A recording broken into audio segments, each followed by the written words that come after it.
ბატონო პრეზიდენტო, თქვენო უწმიდესობო, ბატონო პრემიერ-მინისტრო, ბატონო პარლამენტის თავმჯდომარეო, ბატონო გენერალო, ოფიცრებო, სერჟანტებო, კაპრალებო, მოწვეულო სტუმრებო, ქალბატონებო და ბატონებო.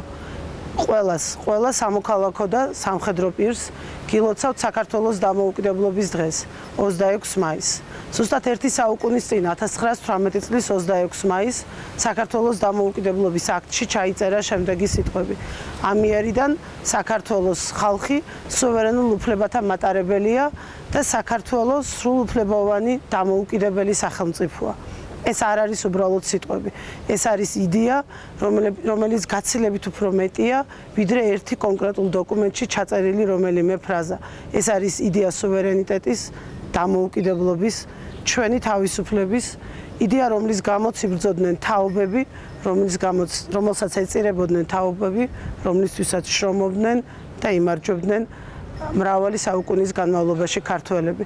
სწორედ ჩვენი ქვეყნის სუვერენიტეტის და თავისუფლების სურვილი ადუღაბებს და ერთმუშტად კრავს ქართულ ხალხს, ქართულ სახელმწიფოს.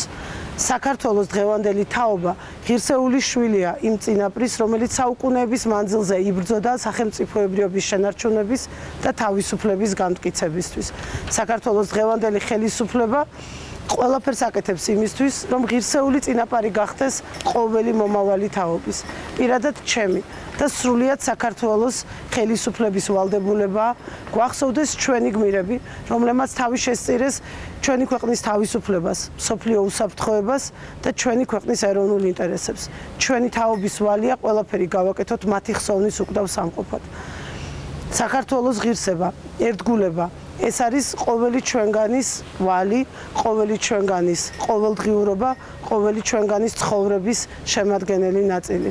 და განსაკუთრებით დღეს მინდა მიულოცო ქართულ ჯარისკაცებს აქედან, ავღანეთიდან, საქართველოს დამოუკიდებლობის დღე.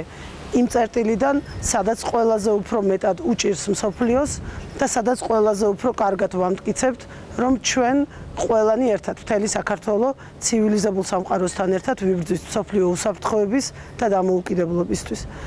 ბატონებო, კიდევ ერთხელ გილოცავთ დამოუკიდებლობის დღეს და ყველა ერთად ვემსახუროთ საქართველოს.